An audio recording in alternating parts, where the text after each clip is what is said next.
My old college roommate Dylan lives just outside of Denver. Like most Colorado natives, he loves to camp. The crazy kind of camper who does it all year, even in December. Whenever he goes to the mountains alone, I have him check in with me just in case. I'm worried about him, so I'll get right to it. His texts are starting to scare me. The following is our latest text conversation, 2:30 p.m. Dylan, yo, I just parked my car heading to the trail now. Me, you're crazy, man. How cold is it? Dylan, not bad actually, 30s. You gotta come out here soon. It's beautiful. Me, huh? We'll see in spring when it warms up. Have fun, man. Watch out for staircases in the forest. Dylan, nice dude. Real funny. 7:44 a.m. Dylan, dude, are you up? Me, yes sir. You okay? Dylan, this is so weird. I woke up this morning and there's someone else out here?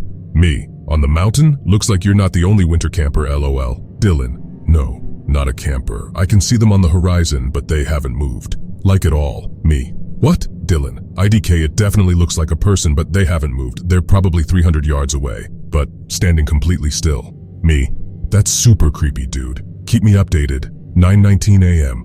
Dylan, they still haven't moved. I made breakfast over the fire and acted like I didn't notice anything. I'm gonna check it out. Me, let me know. Maybe it's a stump or something. 9:33 a.m. Dylan, dude. Dylan, it's a f***ing scarecrow. Me, what? Like a farmer's scarecrow? Dylan, yeah man, WTF, other kind of scarecrows are there. Its clothes are weird though. Me, how so? Dylan, the clothes are modern. It's wearing a nice black jacket and jeans and stuff. Face is kinda scary. Burlap sack with black eyes and a huge smile stitched on. Why is this thing out here? I'm tempted to steal its North Face jacket, lol. Dylan, I posted a pic of it on my Snap story if you want to see what it looks like. Me, IDK dude, I'd leave it alone. Maybe it's some sort of conservation study or something? Like to see if bears will attack it? You might be on camera. And I know you have weed and shrooms on you? Dylan, ha, good point. Speaking of which, time to pack a bowl, lol. Me, have fun, haha. 3:33 a.m. Dylan, someone is outside my tent. Me, I'm sure. Dylan, dude, please, this is serious. I can see their shadow. Me, call the police, Dylan. Dylan, no. I don't want to make any noise. They probably think I'm asleep. I have my knife. I'm texting inside my sleeping bag so they can't see my phone light. Dylan, I thought I heard a noise and I woke up. I guess I didn't zip up my tent all the way and I assumed it was the wind. But then I saw the silhouette. Me, WTF man, should I call the police for you? Where are you? Latitude and longitude now. Me, Dylan! Dude, please respond and drop a pin so I know where you are. 6:56 a.m. Dylan, I'm all right. Me, thanks for finally responding. I just about had a heart attack, barely slept. I was going to call the police or ranger station, but IDK where you're at. Dylan, there's something weird though. The scarecrow is right outside my tent. Someone put it there last night while I was asleep. That's the shadow I saw. I don't like this at all. Me, go home man, seriously. That's messed up even if it's a joke. Dylan, I'm about 4 miles from my car. I'll text you when I get back to it. Dylan, also I forgot to mention something. Me, what? Dylan, my hat was on top of the scarecrow this morning. Someone must have got into my tent last night while I was asleep and put my hat on its head. Me, text me ASAP. That was earlier. Hopefully he gets back okay. 3 dots, it looks like he's responding. 9:13 a.m. Dylan, oh shit. Someone slashed my tires, and there's another scarecrow by my car. I have been working with the Denver Park Rangers and police. They're not telling me anything. They said that they have the situation under control. I am not convinced. Here is my last conversation with Dylan. 9:25 a.m. Me, please tell me you're calling the police. Dylan, hang on, I'm going to see how bad of shape the car is in, and yes, I'm calling them. Me, all right, let me know ASAP. 11:45 a.m. Me, what's going on? 12:30 p.m. Dylan, we'll text later. Not safe. Me, Dylan, please let me know what's going on. 2:15 p.m. Dylan, all right, I have a second to catch you up. I can call you, but I have to keep my voice low. This is so messed up, dude. I don't know what to do. I don't want to be here. Also, my iPhone is dying, and I'm going to have to switch over to the shitty flip phone I use for work. Me, WTF, dude. What do you mean by not safe? Dylan, so I went to try and start my car to get a quick charge on my iPhone and see how bad the tires were. The engine wouldn't even turn over. The scarecrow was standing right in front of my car, like a foot away. It smelled so bad, dude, like rotting meat. I called the police and told them about the car, and that I was stuck. They transferred me to the ranger station to explain where I was for assistance. That's when it got weird. Me. What do you mean, Dylan? The rangers seemed pretty lax about it at first, like, where are you? Stay calm, we'll send help. Just stay where you are, etc. Monotone voice like he's used to it. But then I mentioned the scarecrow, and the ranger was different. Me. Different. Dylan. He became really serious and panicked. Here's how it went. Ranger. Did you say scarecrow? Dylan. Yes, sir. Ranger. I need you to be very clear and very honest, son. What exactly did it look like? Dylan. I described the one back at camp wearing my hat. Ranger. And you said there is one by your car now? Dylan. Yeah, it smells terrible. Ranger. What is this one wearing? Dylan. Nothing, just burlap and cloth. This one's face is frowning. Wait, it looks like something is on its chest. It has a piece of paper pinned to it. Ranger. Anything else? Dylan. Yeah, something it's written on the paper. Ranger. Son, I need you to listen to me very clearly. Dylan. Okay. Ranger. I have some bad news. I'm in my truck now and I was headed your way. The bridge leading into your trail is partially collapsed and impassable. We're not sure how it happened, but we have emergency crews working on it now. I need you to start moving this instant. Right now, you are at the north side of the mountain, and I need you to go to the south face. That's where we'll meet. Do you have a compass and map? Dylan. Yes, sir. Ranger.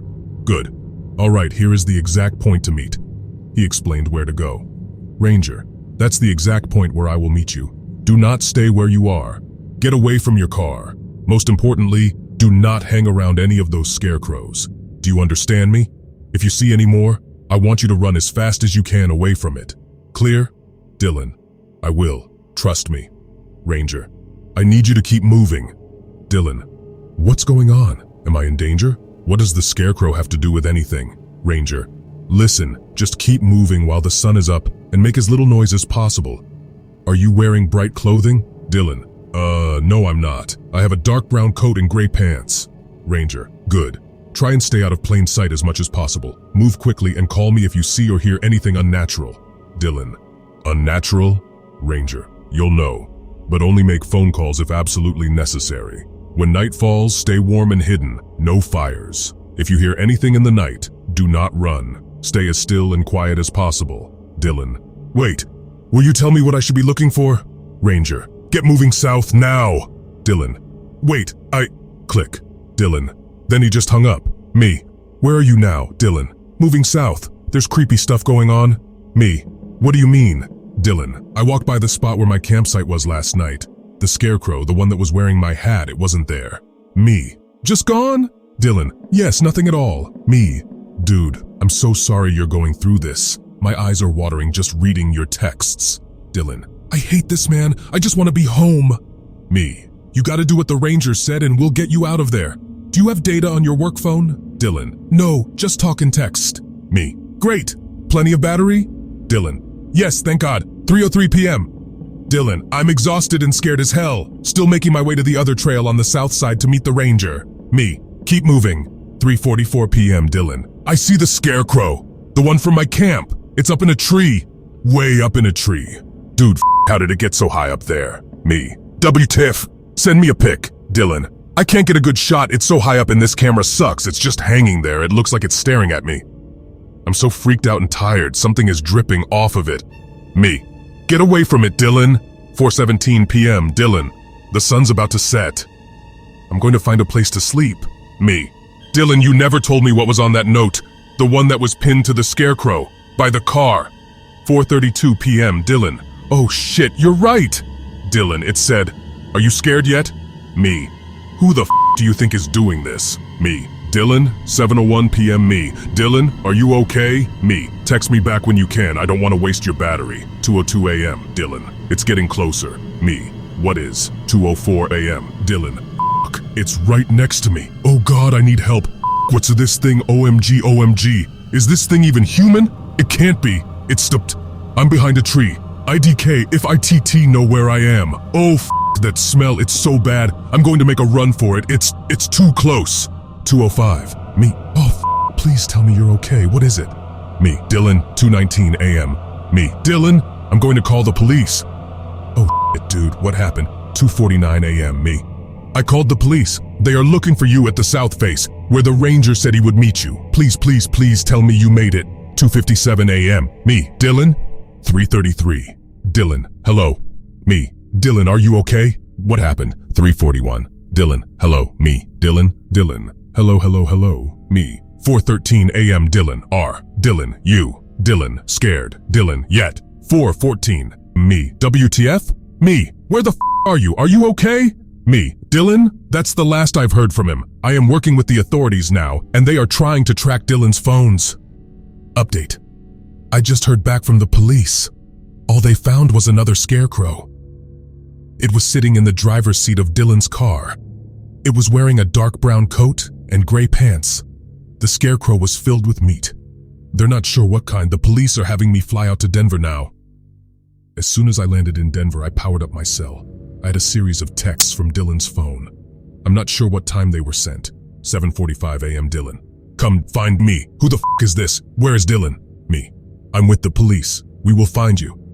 There was no response. After I got my luggage, I rented a small truck and drove to the ranger station.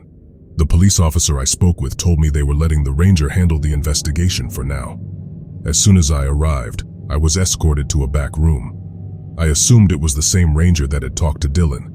He was a lanky, disheveled man with shaggy black hair and pale white skin.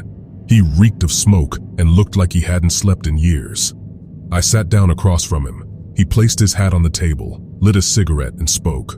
Ranger, we called you down here because at first, we needed your phone as part of the investigation, but I'm afraid that is no longer necessary. His raspy voice was tattered and broken. His clothes shared the same features. Me.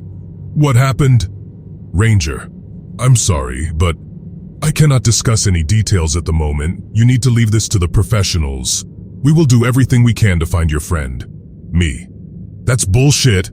Ranger, I'm so sorry, but we cannot have civilians interfering. We need you to stay safe and out of the way. Me. I got text messages from his phone right after I landed. Something happened to him. Ranger, I know this is hard.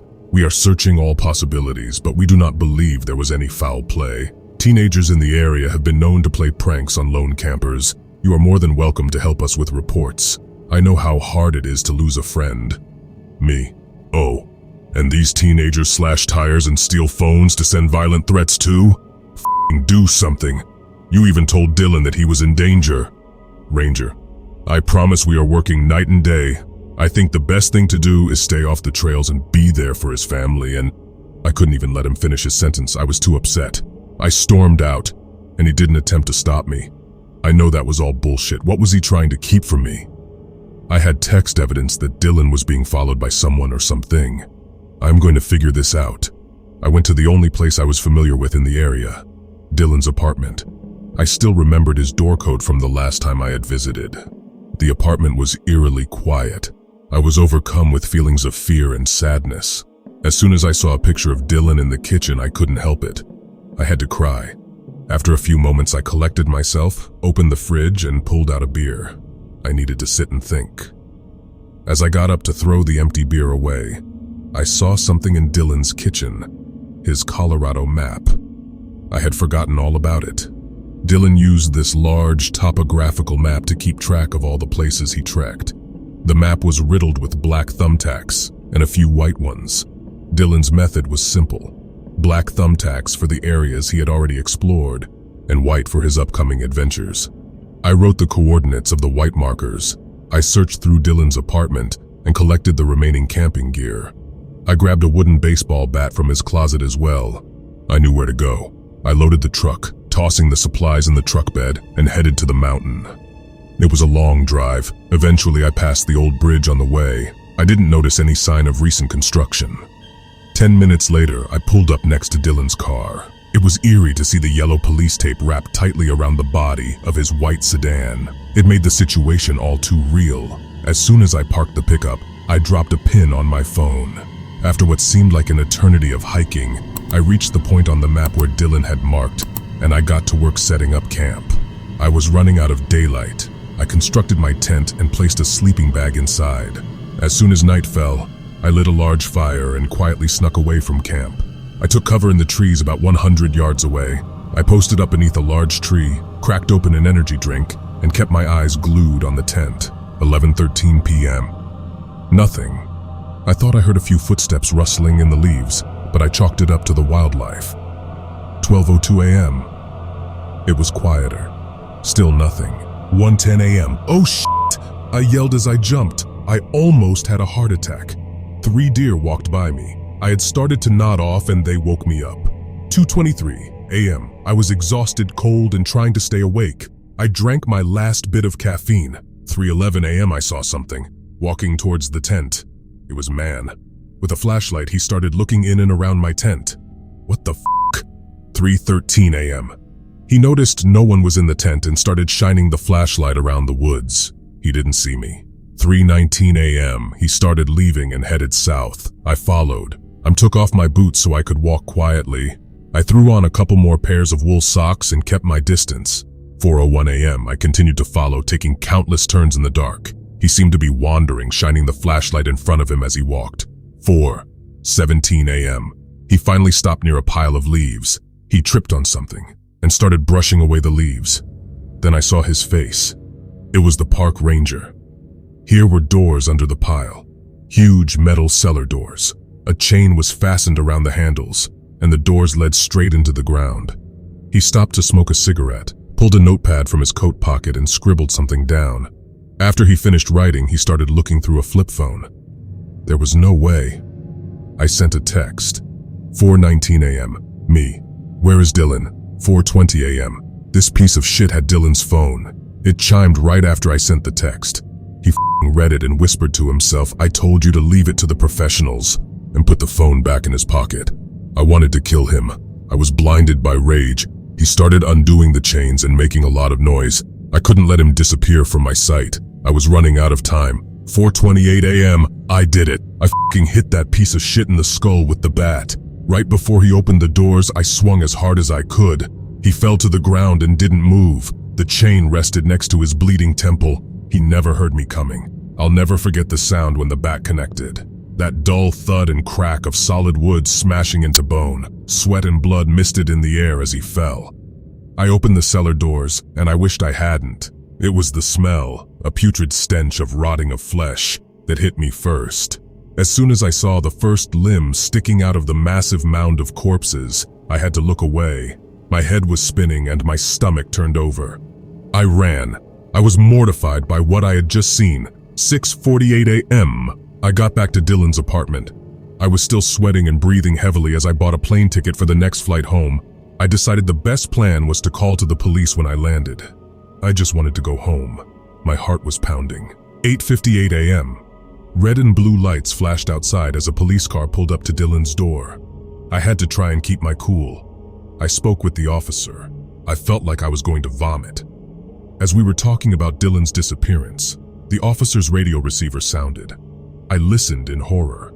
Some campers discovered a scarecrow, strung high in a tree with a noose around its neck. The campers claimed dark liquid was seeping through its burlap skin, and it was wearing a park ranger's hat. My thoughts began to race. I've made a huge mistake. The ranger was just investigating a lead which led him to the cellar. He must have found Dylan's phone after I got those weird texts. But how did he get a key to the cellar? I acted so quickly. I hit him with the bat and ran. Oh shit, what have I done? I just left him to die. And most importantly, that cellar. What the f*** was that? My phone chimed. I had a text from an unknown number. 10:10 a.m. unknown. Why did you run? My head was spinning. My hands were shaking so much I nearly dropped my phone as I handed it to the officer. He read my texts. The officer was probably in his late 50s, tall, and was still strong for his age.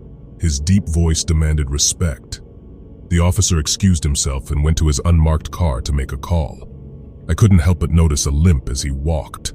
He looked nervous as a small crowd of tenants had gathered, drawn in by the red and blue lights. Dylan lived in an apartment complex inhabited mostly by college students and young professionals. They are townhome style, so each unit has 2 floors and a backyard. There were about 30 townhomes in total. Dylan's complex was at the end of the neighborhood, backing up to a large clearing and dense woods. Most of the tenants had already left for holiday travels. A short while later, the officer got out of his car and walked over to me. I was sitting on the curb when he spoke. "Officer, I just spoke with the chief. We believe that you may be at risk. We do not want you to panic, but we need you to be safe. I'm going to hold on to your phone for now. Any texts you receive are considered part of this investigation. You are not from Colorado, correct?" Me. No, sir. "Officer, I need you to get in the car with me. You're not under arrest, but we need to get some statements from you down at the station." My heart began to race as I replayed the memory of hitting the ranger. Me. "I need to tell you something." "Officer, we'll have plenty of time for that." He opened the back door of his cruiser. As we started our drive, my anxiety grew. After about 20 minutes, I couldn't help but speak. Me. "I'm sorry, but last night I went out to look for Dylan." He cut me off. "Officer, just stop talking. I was trying to keep this operation smooth and you just decided to f it all up." I noticed we were driving further away from the city. "Officer, your friend told you too much." Me. "What?" "Officer, I told you to be quiet, but you were too curious, decided to do some of your own investigating, didn't you? Jimmy, the ranger, told me what he could before he died. I could barely make out what he was telling me." My stomach started to turn. I looked to the door handles but knew they wouldn't open. "Officer, you must have got him good. Was only conscious for a few minutes. Good riddance though, he was getting too soft. The rest of us were worried he might start talking. Said he didn't want to do this much longer." I couldn't believe what I was hearing. Me. "You killed Dylan, didn't you? You sent those texts, wrote those notes, set up the scarecrows." Officer. "Ha ha ha, well, I didn't kill your friend. I just help facilitate the deeds that must be done. We supply a food source to keep civilians safe." Me. "What are you talking about, you sick f***? Officer. "Well, she has to eat something. You don't want her coming down from the mountain, do you? Can't get rid of her either. Sacrifices must be made to ensure that the majority survive. You might call me a murderer, but I don't see it that way." I froze as he continued. "Officer, she's been eating more than usual. That's why we have a nice pile of meat down in that cellar. Homeless people mostly. But I can't help it if she wants to pick off some lone campers." Me. "You're insane! What are you feeding people to?" He laughed again. "Officer, I can't have you running around telling the media. Could you imagine the chaos this would bring? All the victims' families wanting justice? Exposure and rock climbing accidents make much more sense." We had been driving a while. I could tell we were getting close to the trail. A camper walking a brown dog alongside the road waved to us as we passed. I wished there was some way to tell him I was in danger. We continued the drive in silence. I was trying to comprehend the situation. When we got to the trailhead, the officer parked the car and got out. He drew his pistol, opened my door, and motioned for me to start walking. The walk was slow as he limped behind me. "Officer, I'll tell you where to go.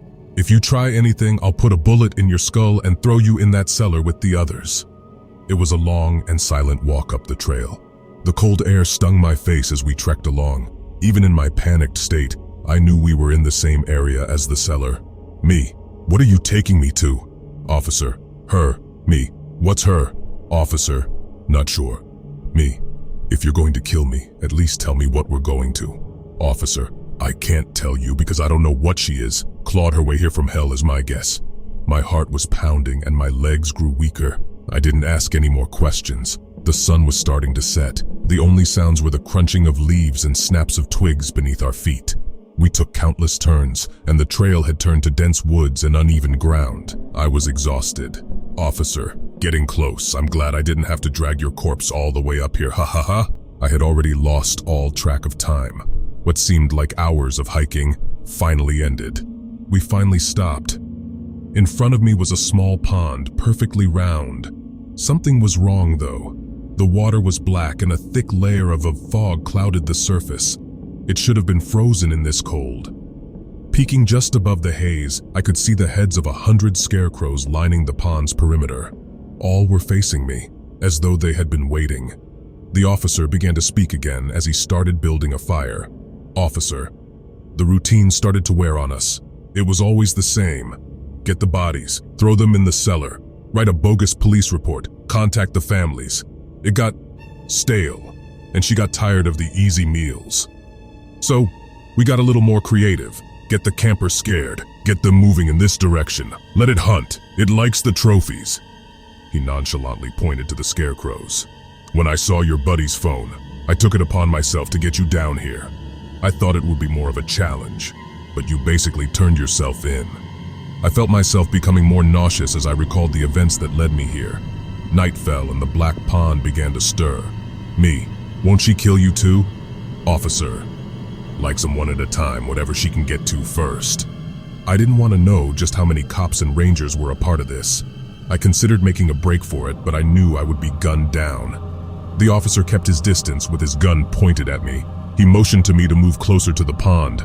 I hesitantly obeyed. "Officer, stand there, that's where I put her food." The water began to churn as it surfaced. Black ripples formed small waves that splashed against the pond's edge. Its dark matted hair was the first feature to break the surface. I immediately smelled the damp, rotting flesh. I was frozen with fear as it moved in my direction and continued to ascend from the dark pool. I cannot fully describe what I saw. The hellish figure had risen from the inky depths and moved closer.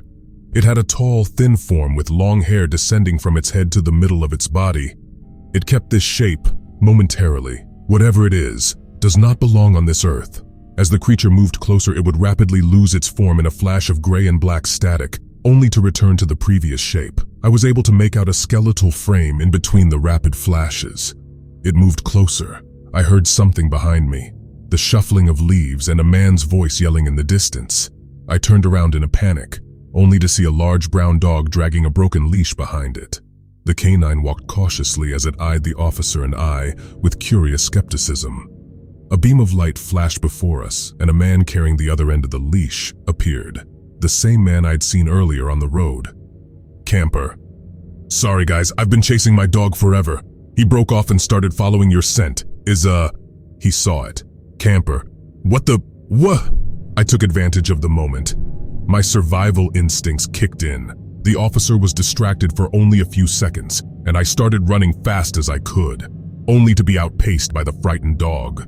I heard the first bullet fly by my ear. The second shot came soon after. I'll never forget the camper's scream as the bullet pierced his body. His agonizing voice echoed throughout the mountains. I never actually heard his screaming stop. They only grew quieter as I ran farther away from the pond. I ran for hours, fueled by adrenaline and survival. I knew the officer couldn't keep up with me, and he had to make sure his new witness could not escape. I will not disclose the details of where I went or where I currently reside. I'm not sure who is reading this. I am safe at the moment. I will attempt to work with the true authorities after I figure out how to tell them what I have seen without sounding insane. Right now, I am trying to forget the sound of the man's screams and the snapping of his bones. If you've got your own scary and creepy tales, or anything that's kept you up at night, drop them in the comments section below or get in contact with us to narrate them. We want to hear from fellow thrill seekers like you. If you like this story, don't forget to hit the thumbs up so we can have more audience listen to these stories and continue to do them. And don't forget to keep watching while they're watching you.